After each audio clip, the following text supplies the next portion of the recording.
वैदेही होश में आ गई थी। 1 सेकंड में ही उसे कल रात की सारी बातें याद आ गईं। और तभी बबीता ने वैदेही के बाजू पर हाथ रखकर कहा, बेटा उठो। वैदेही जल्दी से उठकर बैठ गई और हैरानी से बबीता को देखने लगी। बबीता बोली, क्या नाम है तुम्हारा? वैदेही बोली नहीं, बस हैरानी से बबीता को देखती रही। बबीता ने फिर पूछा, बेटा तुमसे पूछ रही हूँ, क्या नाम है तुम्हारा? वैदेही धीरे से बोली, वैदेही। बबीता वैदेही को देखती रही और फिर बोली, बड़ा प्यारा नाम है। तुम्हें अपने नाम का मतलब पता है? वैदेही ने ना में गर्दन हिला दी। बबीता बोली, सीता माता, उनका ही एक नाम वैदेही भी है। अपने नाम का मतलब सुनकर वैदेही के चेहरे पर मुस्कुराहट आ गई। सच में बहुत प्यारी गुड़िया जैसी थी वैदेही। बबीता वैदेही को लेकर अंदर आ गई और एक कमरे में ले जाकर बोली, मैं कुछ कपड़े भेज देती हूँ, तुम चेंज कर लो। वैसे तो तुम इस दुल्हन के जोड़े में बहुत खूबसूरत लग रही हो, लेकिन बहुत भारी है। तुम्हारा नाजुक सा बदन ज्यादा देर तक इसका भार संभाल नहीं पाएगा। वैदेही ने किसी कांच की गुड़िया की तरह हाँ में गर्दन हिलाई और वहां से जाने लगी। अचानक ही वैदेही ने बबीता का हाथ पकड़कर कहा, मैं कहाँ हूँ? क्या वो आदमी मुझे यहाँ लेकर आया? बबीता बोली, कौन आदमी? यहाँ तो तुम्हें मिस्टर सूर्यवंशी लेकर आए हैं। वैदेही बोली, हाँ, उन्होंने ही तो मुझे बचाया है। बबीता ने कहा, तो वो आदमी नहीं है, लड़का है, 24 साल का। वैदेही के चेहरे पर हल्की सी मुस्कुराहट आई और उसने फिर से हाँ में गर्दन हिला दी। बबीता ने वैदेही के गालों पर हाथ लगाकर कहा, बहुत प्यारी हो तुम, और जब तुम ये अपनी गर्दन मटकाती हो ना तो और भी प्यारी लगती हो। जाओ जाकर चेंज कर लो, मैं तुम्हारे लिए कुछ खाने को लेकर आती हूँ। वैदेही ने फिर से गर्दन मटका दी और बबीता मुस्कुराकर वहां से चली गई।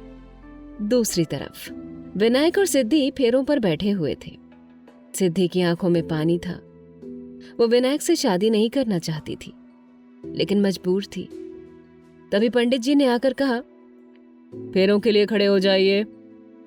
सिद्धि खड़ी हो गई, लेकिन विनायक बैठा रहा। सिद्धि की आंखों में विनायक को देखकर पानी आ गया। तभी वहां शांता आई। शांता ने विनायक को सहारा देकर उठाते हुए कहा, विनायक बेटा उठ जाओ, देखो तुम्हारी शादी हो रही है। लेकिन विनायक ऐसे ही बैठा रहा। सिद्धि अब भी आंखों में पानी लिए विनायक को देख रही थी। फिर कुछ सोचकर उसने विनायक की बाजू पकड़ी। विनायक ने सिद्धि की आंखों में देखा और एक मीठी सी मुस्कुराहट पास कर दी। फिर बोला, सिद्धि, मेरी शादी तुमसे हो रही है। सिद्धि ने हाँ में गर्दन हिलाई। अचानक ही विनायक ताली बजाने लगा, जैसे कोई छोटा बच्चा बजाता है, और फिर खुश होकर बोला, मुझे तो वैसे भी वैदेही से शादी नहीं करनी थी, मुझे तो तुम अच्छी लगती हो। सिद्धि की आंखों में ठहरा पानी बह गया। सिद्धि विनायक को अपनी किस्मत मान चुकी थी। विनायक पागल था, वो किसी छोटे बच्चे की तरह बिहेव करता था। सिद्धि ने विनायक की बाजू पकड़ते हुए उठाते हुए कहा, तो फिर उठो, हमें फेरे लेने हैं। विनायक उठ गया। सिद्धि आगे आगे चली और विनायक उसके पीछे पीछे चल रहा था। मंत्रों के उच्चारण हो रहे थे। सिद्धि अग्निकुंड को देख रही थी।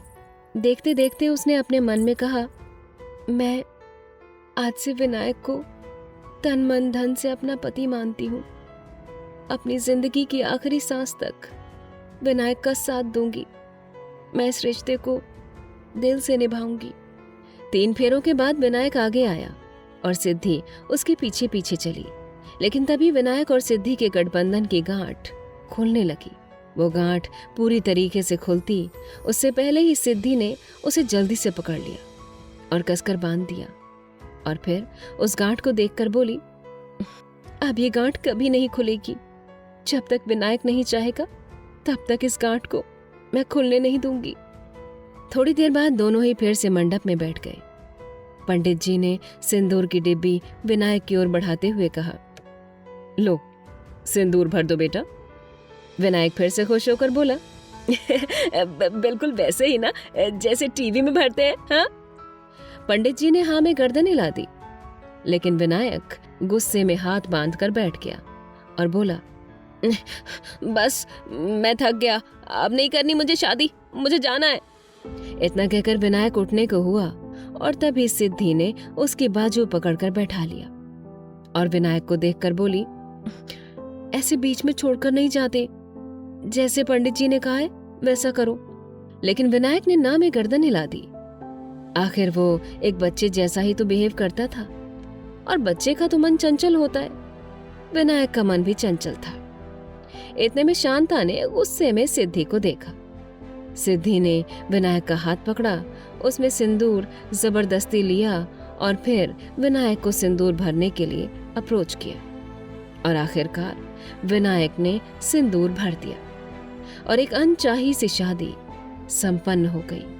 शादी होते ही विनायक खड़ा हो गया और पैर पटक कर बोला, मैं थक गया, मुझे नींद आ रही है, नींद आई है। और इतना कहते ही विनायक ने अपने गले से माला को निकाला और फेंक दिया।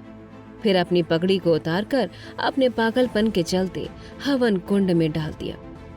ये नजारा देखकर सिद्धि की तो आंखें हैरानी से फैल गईं। उसने विनायक को देखा तो अगले ही पल विनायक चिढ़ता हुआ बोला, मैं तो बस सोने जा रहा हूँ, बहुत देर से बैठा रखा है। इतना कहकर वो तो चला गया और पीछे छोड़ गया सिद्धि को उसके आंसुओं के साथ।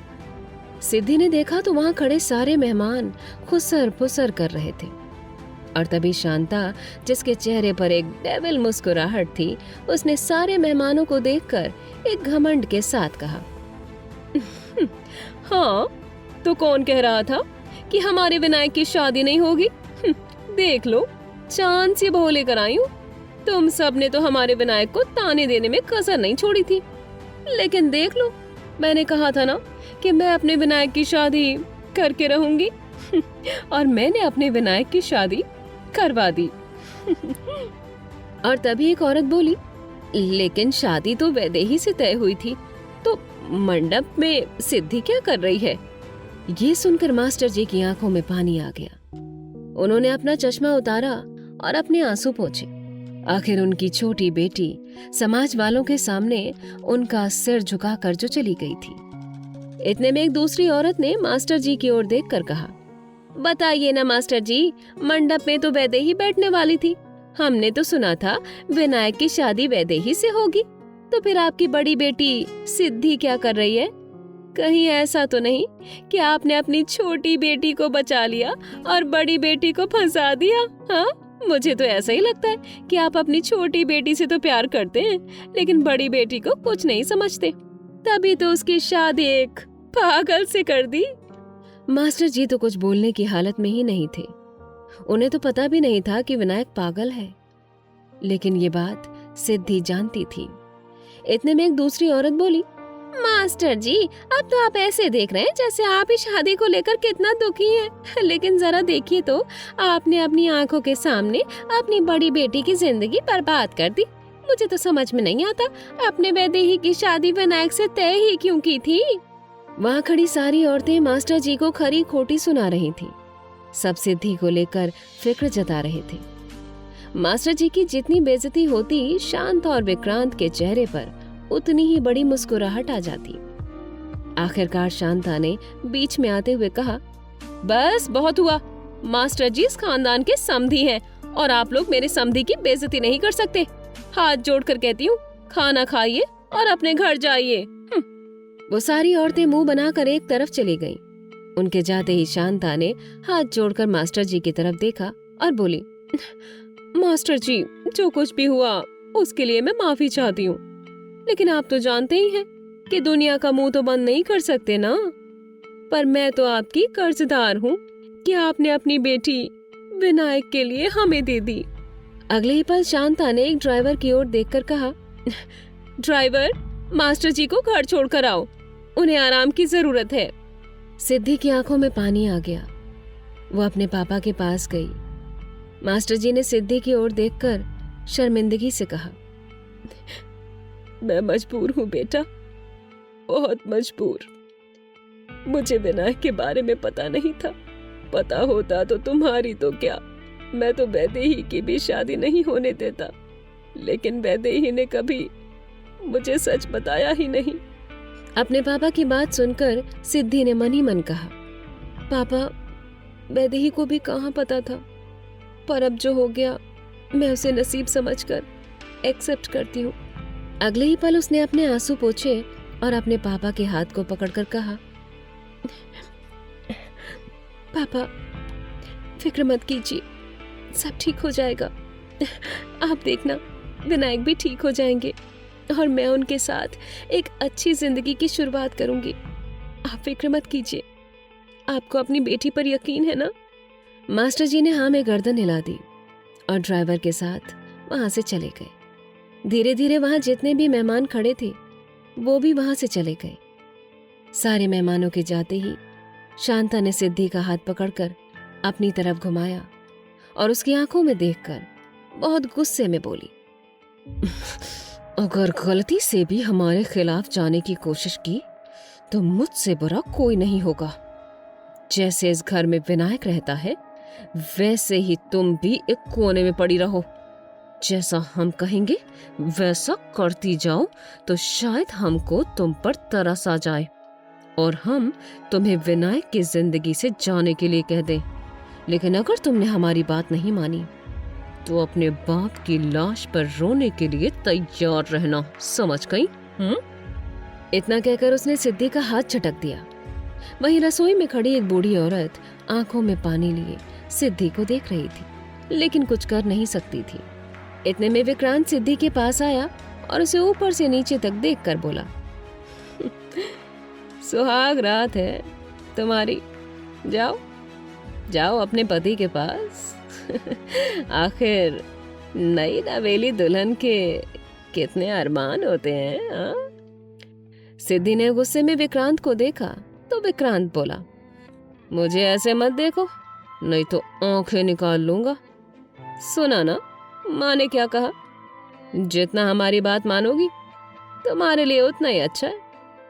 अगर हमारे खिलाफ जाने की कोशिश की या किसी को भी कुछ बताने की कोशिश की तो सिर्फ तुम्हारे बाप को नहीं मारूंगा, तुम्हारी बहन को भी ढूंढ कर मारूंगा।